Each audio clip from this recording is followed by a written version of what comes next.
আসসালামু আলাইকুম বন্ধুরা, আমি আরমান ব্লগস। তো আজকে আমরা সবাই মিলে সীতাকুণ্ডের সহস্রধারা ঝর্ণায় ঘুরতে যাচ্ছি। তো আমরা বের হয়ে গেছি, এখন সকাল 7টা বাজে।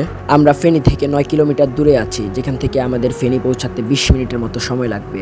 আর ফেনী থেকে সীতাকুণ্ডে পৌঁছাতে আমাদের মাত্র সময় লাগবে 40 মিনিট। তো বন্ধুরা, আমরা সীতাকুণ্ডে পৌঁছে গেছি, আর এখান থেকে আর কয়েক মিনিট লাগবে সহস্রধারা ঝর্ণার সামনে যেতে। তো বন্ধুরা, আমরা অবশেষে চলে আসছি। দেখতে পারতেছেন চারপাশে শুধু পাহাড় আর পাহাড়।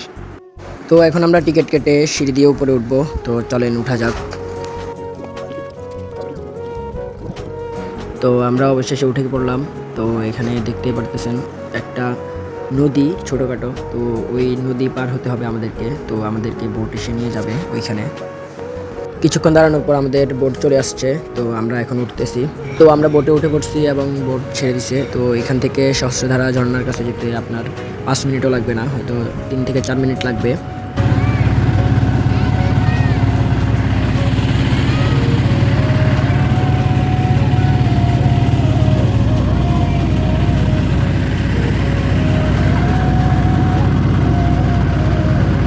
তো আমরা এসে পড়ছি সহস্রধারা ঝর্ণার সামনে।